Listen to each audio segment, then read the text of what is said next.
இப்போது நம்ம வந்து அதை நல்லா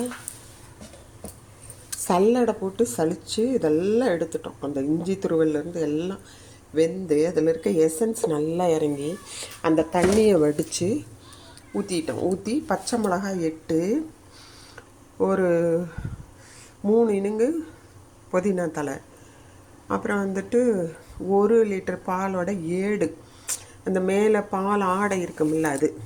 இப்போ நீங்கள் வந்து தேங்காய் பால் ஊற்றிலாம் செய்வாங்க, அதுக்கு பதிலாக நம்ம வந்துட்டு இது போல் மறுபடியும் கொதிக்க விடுறோம். அது கிட்டத்தட்ட 8-10 நிமிஷம் கொதிச்சுது. நம்ம அதுக்குள்ளார அரிசியை வந்து 1 ஸ்பூன் தண்ணி விட்டு, இது வந்து நான் எடுத்துருக்கிறது இன்றைக்கி வந்து இந்தியா கேட் பாஸ்மதி ரைஸு. காரணம் என்னென்னா, ரொம்ப நாளைக்கு முன்னாடி செய்து போட்டது. இதில் ஒரு அரேபிக் புலாவுன்னு போட்டிருப்பேன், பிரியாணின்னு. அதுக்கப்புறம் சும்மா ரைஸாக அதை செய்வோம். இதுலேயே 2 வகை வருது. இன்னொன்று வாங்கினது ரொம்ப சின்னதாக போச்சு, புல்லட் ரைஸ் கணக்காக. அதனால் இந்த தடவை நல்ல நீட்டமில் தான் வாங்கிட்டு வந்தோம், சூப்பர் மார்க்கெட்டில் தான். அது வந்து ஆஃபர் இருந்தது, ஒரு 150 ரூபா ஆஃபரு 5 கிலோவுக்கு.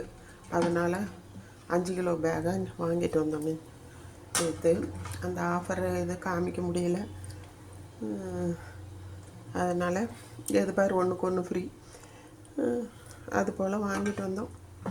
வாங்கிட்டு வந்துட்டு இது இந்தியா கேட் வந்து 5 கிலோ 1200 சம்திங்கோ என்னமோ, அதிலேருந்து ரிடக்ஷன் போக 1100க்கும் என்னமோ கொடுத்தாங்க. ஒரு 150 ரூபா கம்மின்னு வைங்க, அது நமக்கு பெனிஃபிட் தானே. அதனால் இவ்வளோ நாள் காமிச்சதெல்லாம் சம்பா ரைஸ், புல்லட் ரைஸ், அது தீர்ந்து போச்சு. அதனால் இதில் வச்சுருக்கோம். இப்போ தேங்காய் பால் ஊற்றினா என்ன எஃபெக்ட் இருக்குமோ அவ்வளோ எஃபெக்ட்டு இதோட பாலோட ஆடை. பாருங்கள் எவ்வளோ ஒயிட்டாக இருக்குன்ட்டு. இப்போ நம்ம என்ன பண்ணுறோன்னா, தீயை ஃபுல்லாக கொதிக்கும்போது இது நல்லா ரைஸ் ஊறிடுச்சு. அதனால் சாதத்தை போட்டு வடிக்க போகிறதில்ல. அதனால் இப்படியே சிம்மரில் வடச்சட்டியில் விட போகிறோம். இப்படி தான் வேக போகும். நல்ல க்ளோஸ் கண்டெய்னர் போட்டு மேலே வேணால் வெயிட்டுக்கு வைக்கலாம், வைக்க தேவையில்லை.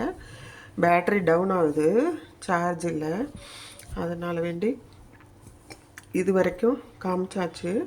இனி நெக்ஸ்ட்டு என்னென்னு ஆர்டர் பண்ணியிருக்க மட்டன் வந்தால் தான் செய்ய முடியும், ரொம்ப லேட்டாக. இது வெந்து எடுத்து வச்சுக்கிறணும் நம்ம. அதனால் இது இப்போதைக்கு ஓகேவா. என்ஜாய் பண்ணுங்கள், ஃபுட்டை செய்து சாப்பிட்டு பாருங்கள், ஃபீட்பேக் சொல்லுங்கள் எனக்கு. சப்ஸ்கிரைப் பண்ணுங்கள், தயவு பண்ணி சப்ஸ்கிரைப் பண்ணுங்கள்.